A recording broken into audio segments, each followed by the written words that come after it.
They fucking doing? Oh my gosh. First off, let me just say that when you take a day off and don't know what the fuck to do with yourself, it is hard to figure that out. And sometimes the answer is to sleep all fucking day long. All fucking day long. Because that is exactly what I have done with my time today. Isn't that right, Jakey? Jakey's been asleep with me too. Because you just don't know how tired you are until you take a day off. So let's see now. Let's make sure we can get our game chapter going like it's supposed to.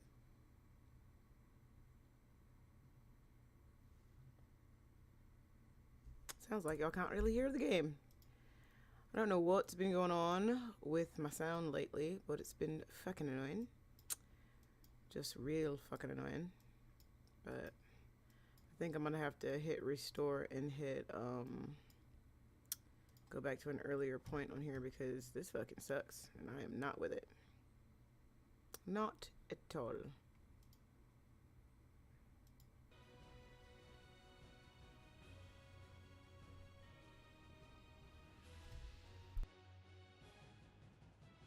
Alright, see now y'all can hear that. Hot. So, boop. And he's turned all the bloody way up. So hold on, let's actually do that. Do this one. Turn him all the way up and see what that does. Better, much better. There we go. Hot. Alright. Oh, back to what I was doing. So, welcome to Ask Dr. Myko. Now that we've finally officially gotten our shit together. I, of course, am Dr. Myko. No, Jake, you've committed. You're staying up here in my lap. I'm Dr. Myko. I hold a PhD in rehab counseling and administration from an illustrious K-CREP accredited program, which I actually teach for now. I also hold a master's degree in clinical mental health counseling. I also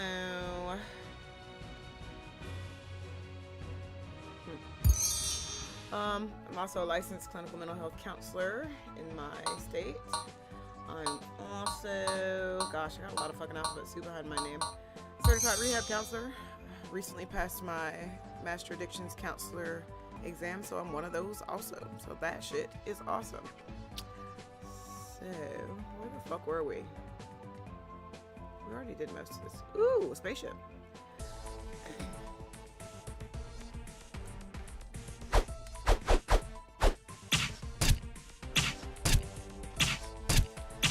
So today we are talking about family dynamics. So when I say families are screwed up, that's exactly what the fuck I mean.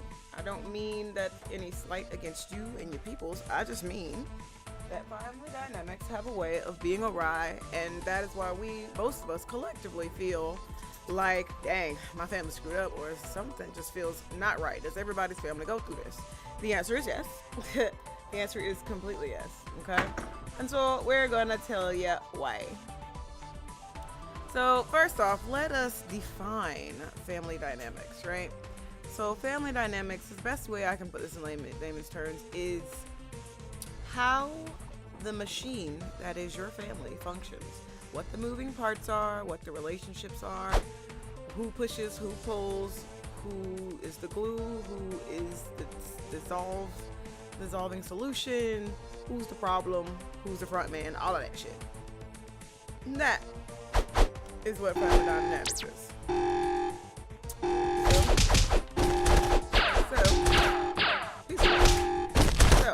there are a couple of roles in different families, and before I go through all of them, I will say that yes, people can have multiple roles.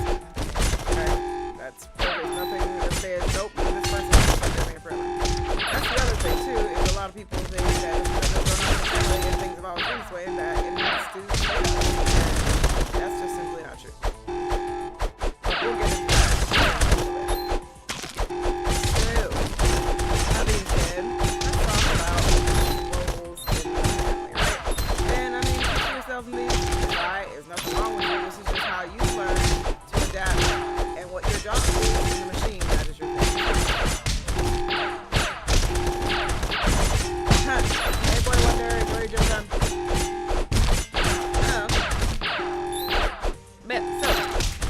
Let's talk about the hero. The hero is the good or responsible person and or child. It's often a child. They're often, straight A student. They're often, the person in the family who's like, why can't you be more like such and such and blah, blah, blah. I'm gonna get some time down.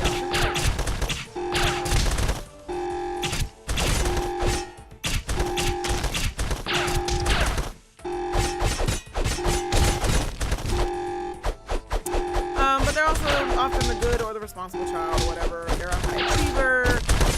They do just like everything. They're the perfect child. They often make us, kind of nauseous and it's like, whatever. It's not that serious, but you get all the rewards for it anyway. So they're often perfectionists. They often try to avoid, looking incorrect. They hate being wrong. They're often highly type A and overly organized because in order to deal with their family system and the family dynamic, they have to be perfect. Is it? Damn it. All right, we'll fix it. Hold on there, big guy. Ooh, he's ready to charge my ass. Is it really? And it sucks because, it says it's way the fuck up, but we will see what happens. Yeah, my sound is all fucked up. We're going to have to hit restore on this bad boy to an earlier point because I think that update fucked me up. Sip. Hero is often very self-disciplined. All right, big guy. Thank you for that. They're often seen as a good leader. They're They're often overly organized, very type A, very goal oriented. Oh, we gotta shoot this thing.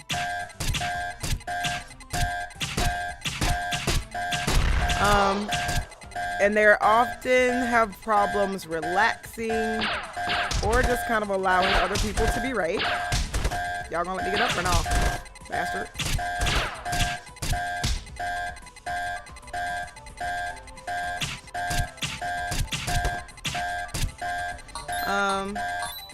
Me too. Yeah, they have a difficulty allowing other people to be right about things. And that kind of sucks. Oh my god. Please grow up. Fucking around with those stupid people. Whatever. I don't remember where I was in this game. I'm pretty sure I beat it. Oh. Alright. So let's see. Who else is there in the family dynamic? There is the rescuer.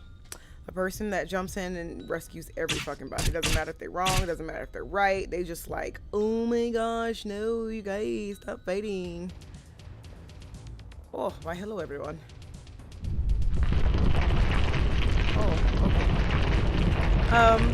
They take care of other people's needs, emotions. They definitely neglect themselves. They are definitely the problem solvers of the family. They have to be everyone's mediator. They have to be everyone's, you know, everything. They have to keep the peace and all that shit. And oftentimes they're very much burnt out because no one asked them to do all that. But two, it's always a lot, especially in a tense family environment or in an environment where it's like there's problems all the time. Because unfortunately it reinforces the other people in the family not to fix their own problems. So that sucks. Person doesn't realize that, you know, like I just said, that their helping is actually hurting and people aren't learning to do what they need to be doing for themselves. Like I have clients all the time that, you know, like, well, my mom and my brother are fighting again, so I had to get in the middle of that. And I'm like, did you really? Like, what do you think is the worst case scenario if you just kind of, I don't know, let them fight and figure it out? I mean, I get it. You learn this, you know, whole skill of being in the house with them and trying to, you know, survive that environment. But you're no longer sharing the environment with them, number one. And number two, they're two grown-ass people that need to learn to communicate better and hash their shit out. And that's something you can't teach them how to do. Ooh, what's out here? So they have difficulty meeting their own needs, obviously, because, you know, they're too busy worrying about other people. So they neglect their basic survival, their basic emotions, like all of that shit. And it's not very healthy. It actually makes them quite difficult to be with in relationships, especially if their partner's like, hun, what about our unit and our family? You're too busy being involved in the families and nothing ever changes. So you'll be here like this forever.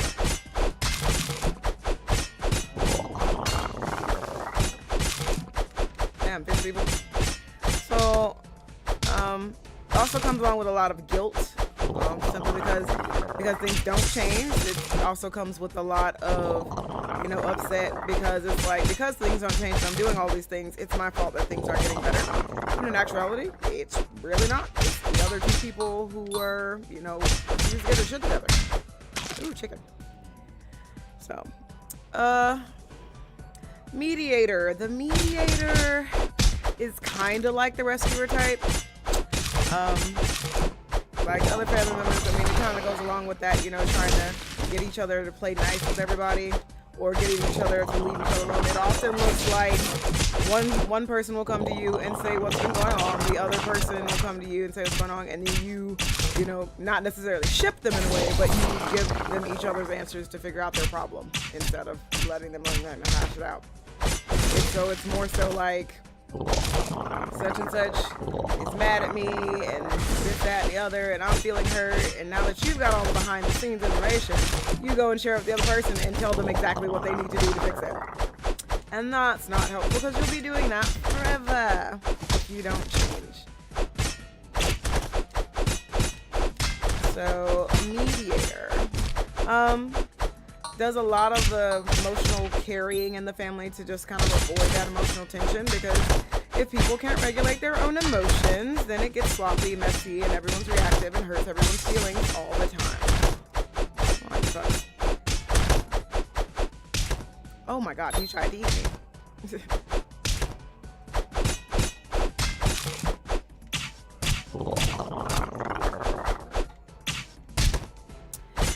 So, let's see, what's their problem? Acts as a buffer in the name of healing my other story, kind of like a sacrificial lamb almost, too. But they also can often be seen in as a butt in stew because they've taken it as a badge of honor to hop in and solve everybody's problems. For, you know, better or for worse, wrong or right. Ooh, that's a cool looking sword. I like that.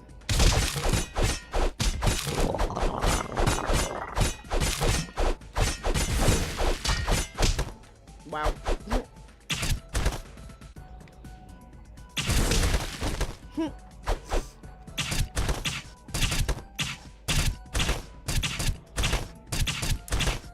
Who else? We've got the scapegoat or the black sheep. Scapegoat or the black sheep takes the brunt of all the family issues simply because it's the person that everyone can blame for whatever has been happening. Damn, I guess we died. And that sucks, but whatever. So they're often seen as the outcast. They're often outcasted on purpose, even though it looks like it, you know, even though it may feel subconscious, it is completely on purpose. And it's because they are probably usually the only one that can look at things big picture and say, guys, this is really kind of fucked up, and the whole family's trying to, you know, either ignore it or make it better in their own family role way, and they can't. And it's just like, you're causing problems, you're the reason why we can't get things to work the way they should, and so we would blame you for everything.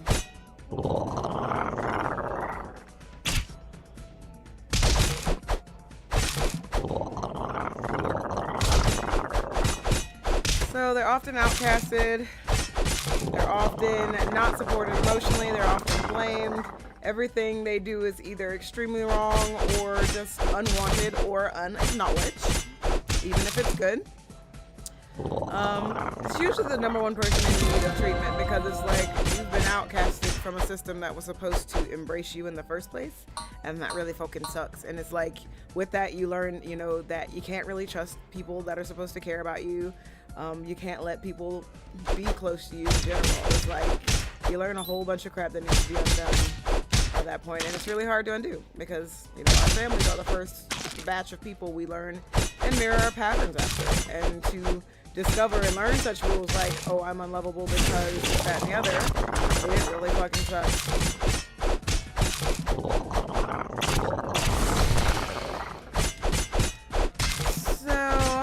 They may definitely have problems with like emotional connectivity, trust, intimacy issues, overly independent. Ooh, what did your grandpa think? How we know? Simply because they've had to learn to rely on themselves emotionally for everything, and so now it's become, you know, a whole thing of survival for them that it's hard to shake. Let's see. Let's talk about the clown. I was the clown growing up. I grew up the youngest of 3 daughters in a single parent home. My mother ran a tight ship, and if you didn't follow suit, you got tossed overboard, basically. And so in order to keep the peace, I was the clown and a bit of the hero as well. Because I just mentioned, you know, you can have more than one role. I was a clown, a bit of a hero. So academically, I excelled at everything I ever did, even though academically shit was not fulfilling at all. Like, I don't remember half of my adolescence because I really didn't care.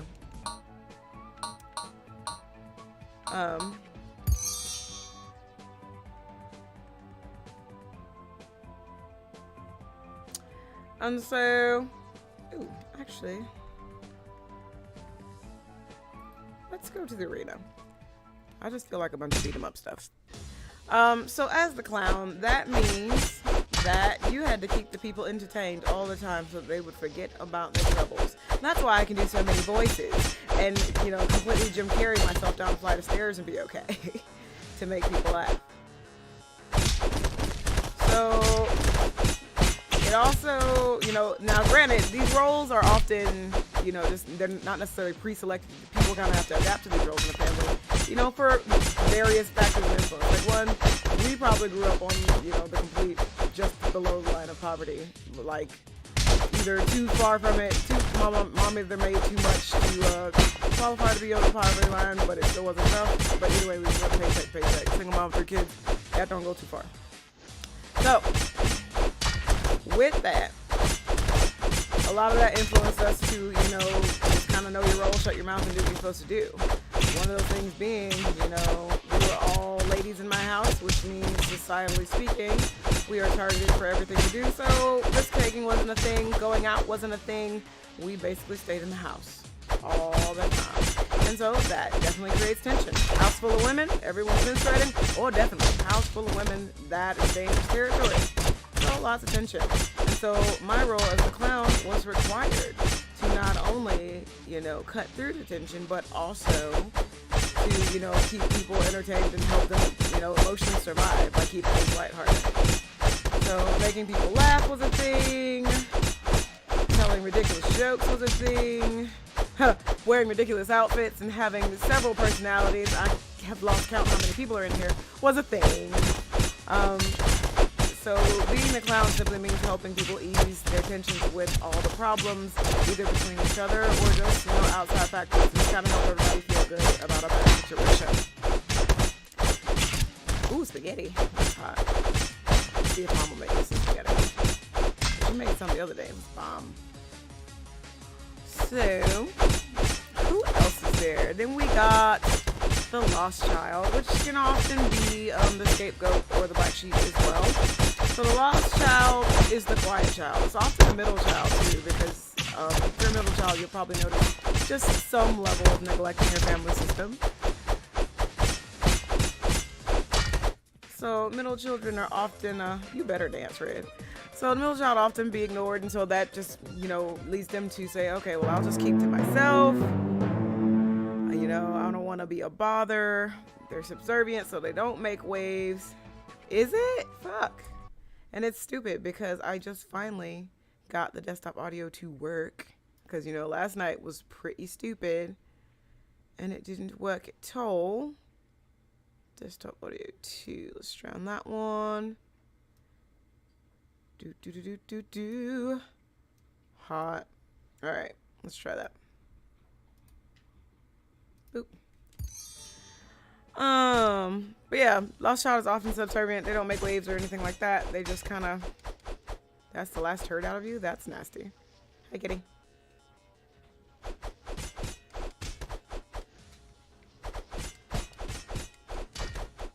I'm just going to stay over here with the cat. But they stay hidden, so they're often just in their room. They often read a lot. I just kind of stay in their own little world with things. They don't really ask for much. They probably just kind of snack often. All right, cool. See, the problem with this is when we record our heist night videos, John's got a special way that we need to have our setup going, and it fucks with my levels that I have predetermined. Like, it doesn't matter. On my software, I can make a special scene for it and everything. Does not matter. It always fucks with everything, including my sound and my vocals. And that's kind of annoying.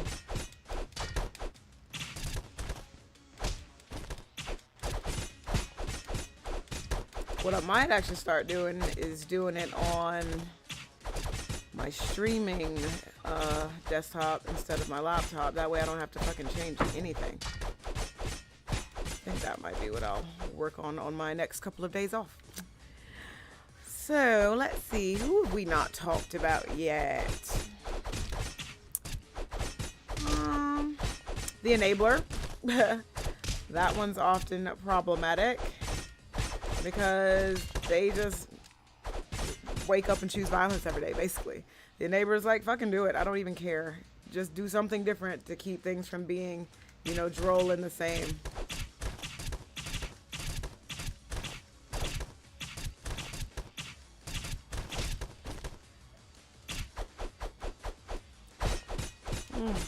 Way up. So, the last one sound like you, the enabler? Well, we've already kind of talked about, how you need to handle things, potentially. Because that's exactly how the enabler, kind of breaks out of that. It's just like, also trying to keep the peace, not making waves. because they don't like too many problems either, but they also find that it keeps them from things they want, like aspirations, life goals, having life in general. A lot of the younger children in my family, so for my family, it's the one before. Oh, the subservient child, the lost child? Probably. So in my family, the youngest child typically stays home with mom. They never grow up. They stay with mom. They don't go anywhere. They don't do anything. It is their life goal to be the one that sticks with mom after mom is done raising everybody. And being the youngest in a family where this is commonplace, this is apparently less problematic than my other cousins think it is. Because I said no, and I got the fuck out. I ran away to college, and I never came back. And so then my sister, the middle child, she became the one that stayed home. It's funny, up until, my mom moved in with me in November, she would always ask me, she's like, so when are you moving back home? I said, Mom, I'm like over 30 years old. I am home. Oh, and she had moved so many times from our original home state. I was like, man, bitch, you ain't even at home no more. So what are you talking about? Sir, you're getting on my nerves. You're getting on my nerves. Holy crap. I was trying to remember, how did we used to be so good at this game? Oh, that's because we used to play with people. You're right. But yeah, and so I kind of broke that mold. I said, nope, fuck that, I'm leaving. And then they followed me. So it is whatever. Breaking generational curses looks a lot different. But yeah, but now my sister, she ended up staying with her. Let's see, I graduated in 2006 from high school, ran away to college. It is 2021. It's been quite some time. My sister has been with her this whole time. And only in the recent last year, has she moved out and started a family, and she just bought a house, which she closes on tomorrow. It's exciting. I'm actually going down to see her tomorrow. Like, she has changed her role completely. Now, my mother is currently, getting used to her role with me right now, which is you live with your grown-ass child. Your independent, autonomous, grown-ass child that says what she means and takes no shit because she's a therapist. It's taken some adjustment, but it's been an interesting journey. So what are some things that y'all notice about your family that you kind of want some insight on or just an explanation for? I'm not going to say it's the correct explanation. I'm going to come at it from a theoretical standpoint, because that's kind of what PhD means. You studied a lot of fucking theory and can apply it to things. So, what's something like kooky your family do, or kooky that your parents do that you just ain't never understood? Let's try to get to the bottom of it today.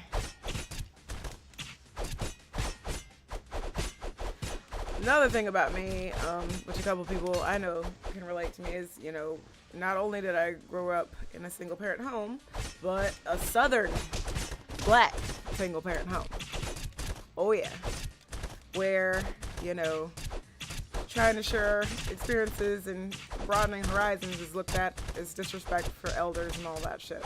I'm getting the fuck beat out of myself in this corner over here.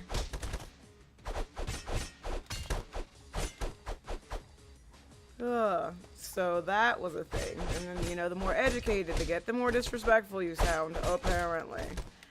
Hence another reason why I kind of left. It also kind of comes along with that concept of the parents that raise their children to think that they owe them because, they gave birth to them, which is really kind of fucked. Nobody asks to be here. Except, people who believe in reincarnation, all that. Nobody has asked to be born. No one has asked to be born into your family specifically. So why is the burden of owing existence placed on them? I will never understand that.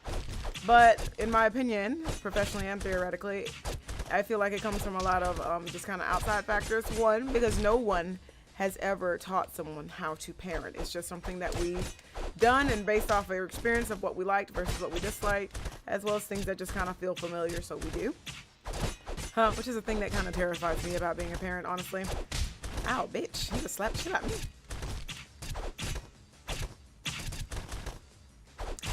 And the other thing is, no one gives you a manual on raising kids.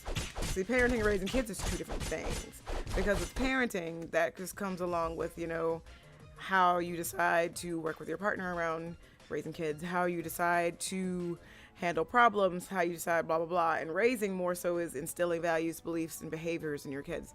And no one tells you when you're raising kids that you are raising them to be people, adults that may very well be your equal one day.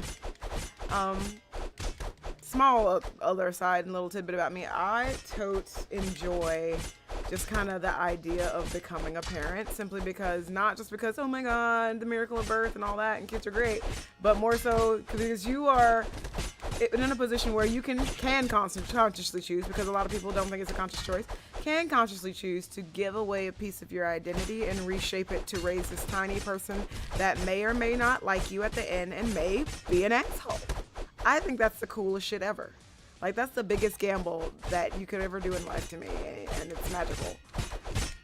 But legit, you could raise an asshole. You want to sit here and be like, well, I want to raise them to know, that I love them and blah, blah, blah, and let them love me, but there's no guarantee of that whatsoever. And a lot of people attribute that to, oh my god, that means I'm a bad parent if my kid doesn't love me. Nope. Because under these labels of mom, dad, sister, brother, son, daughter, child, parent, there's people under there. And people kind of fucking suck. And when people become parents, they don't necessarily stop sucking. They're going to get shit wrong.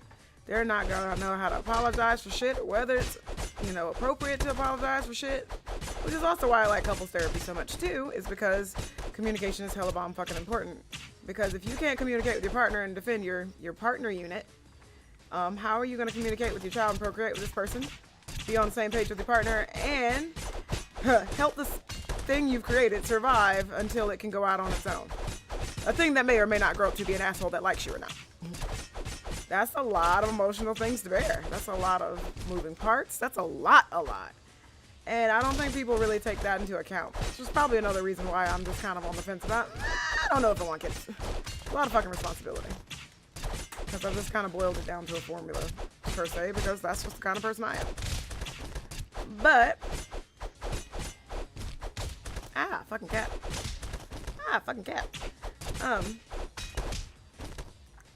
It's totes okay, Gal. You are among friends here, and if you feel safer messaging it to me on Messenger, go for it.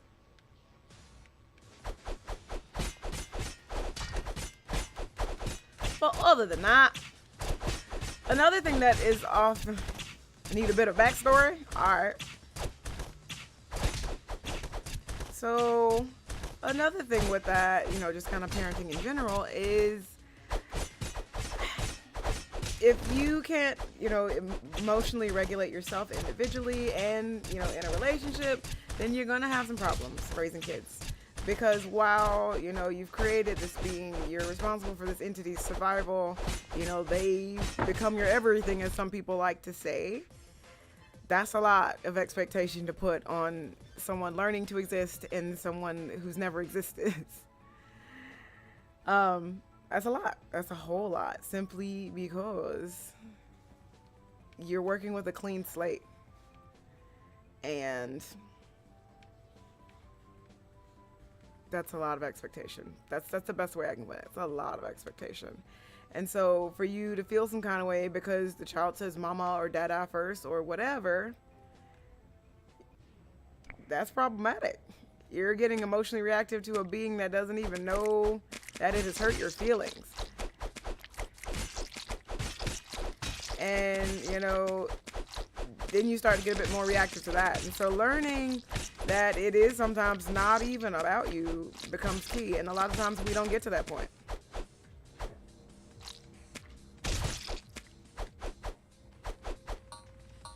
I am hungry. What should I eat for dinner, y'all? But yeah.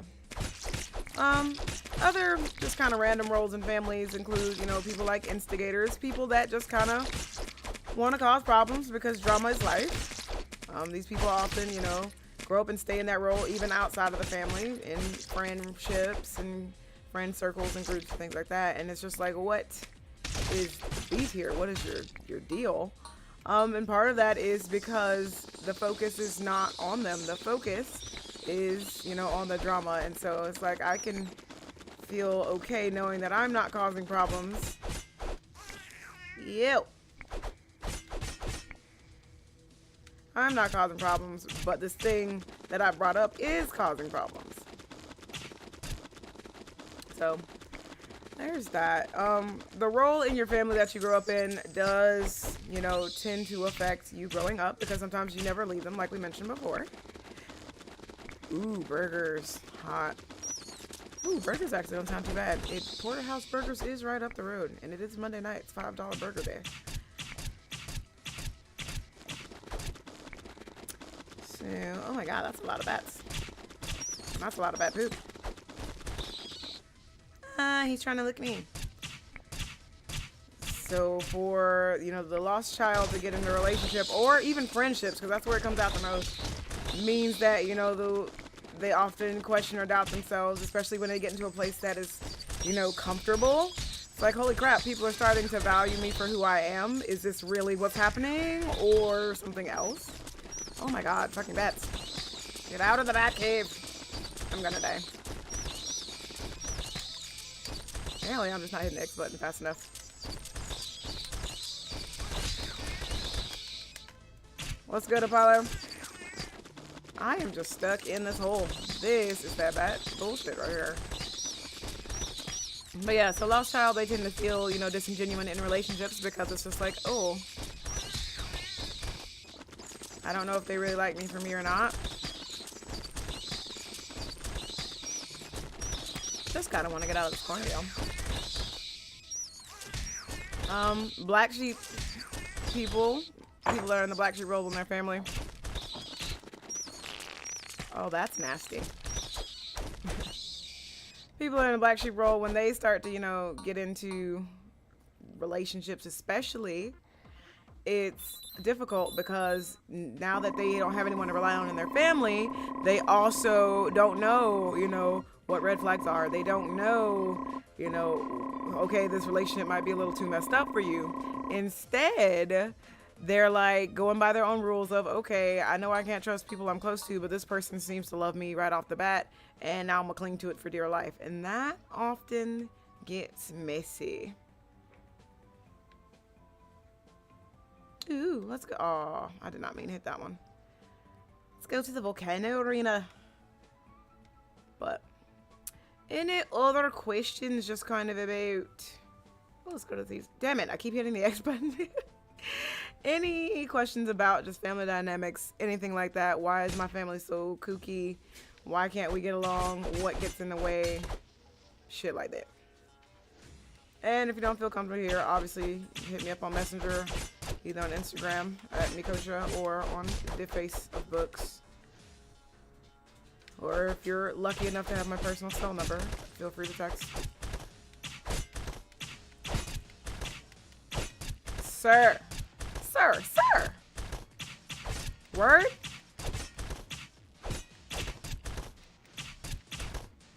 Y'all ain't shit.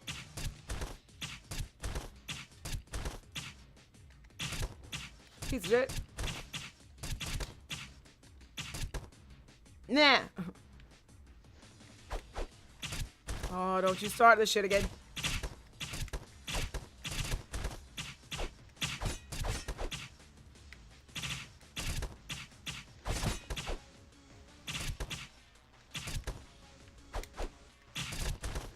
That's stupid.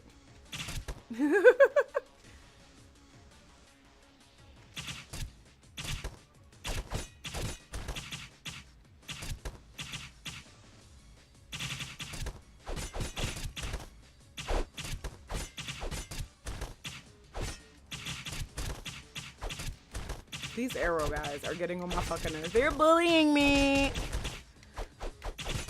Let me check my phone, because I do believe it's going off.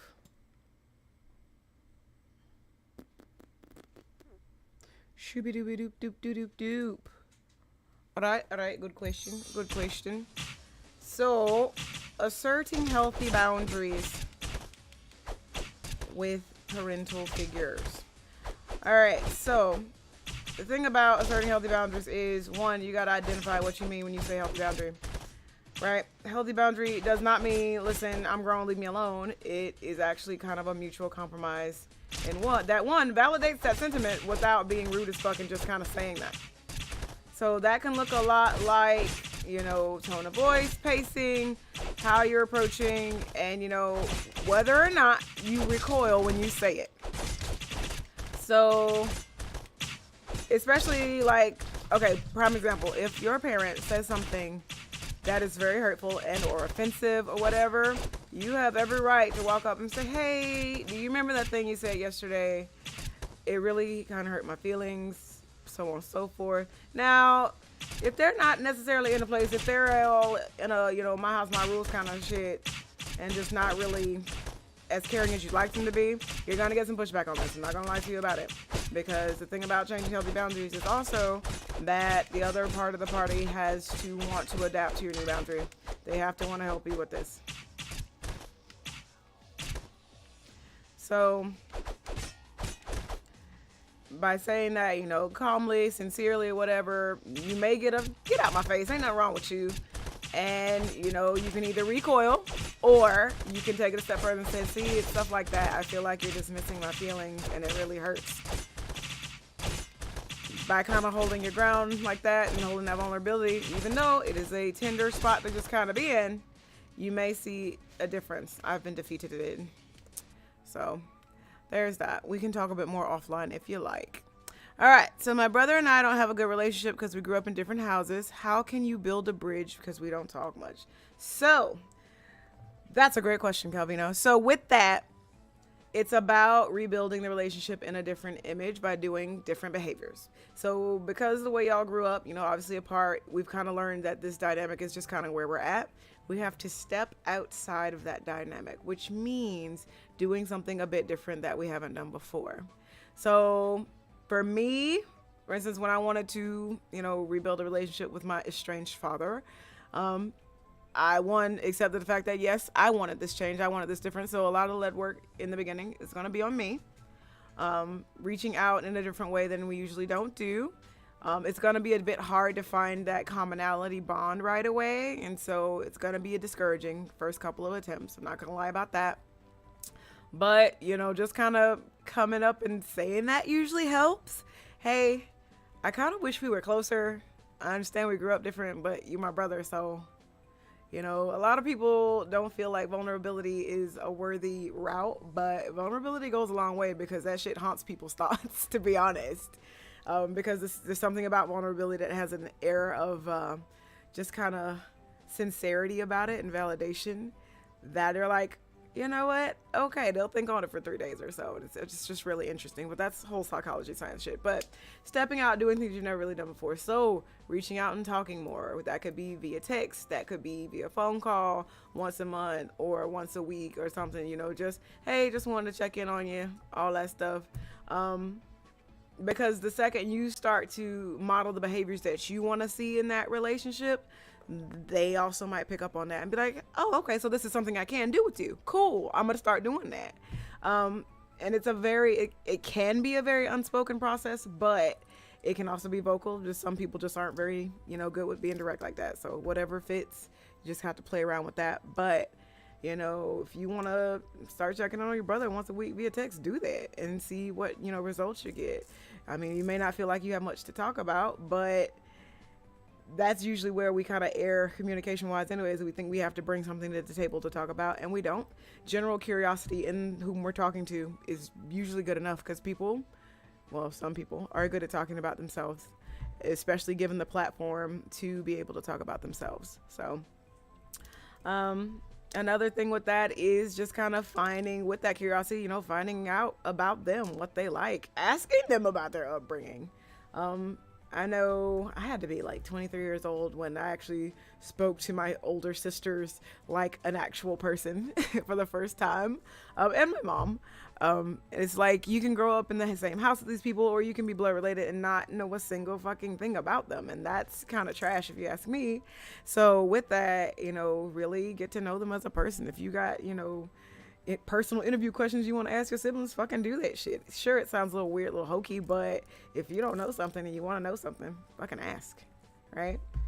But yeah, the best way to kind of change that relationship is teach them how to be with you. And by doing that, I mean, you know, teaching them how you'd like to be with them. So being able to reach out, being able to say, hey, like I got so many of my friends now saying, yo, I love you when we get off the phone. It's a miracle. Before, it's just like, ew, friendship, feelings, that's gross. You can't do that. Fuck y'all. Y'all are in my life. I love y'all. I hang up the phone. I say I love you. Damn it. Because people, you have to show people that they really matter. And sometimes that's hard because we're also trying to confine ourselves to how society says we should do that. So, hope that was helpful. But Donderoing 101 is starting. I am famished. Mom is famished. I don't know if the man is famished or not, but burgers sound like a hella bomb good idea. And and John said burgers, so burgers are amazing, and I kind of want porterhouse. So I will see y'all tomorrow for Blue Skirt. What? No, you won't see me tomorrow for Blue Skirt Boy Adventures. I'll be in South Kakalaka, blessing my sister's house. So I will probably jump in on the Blue Skirt Boys' Discord and just comment on what I'm watching. So catch y'all later. Bye.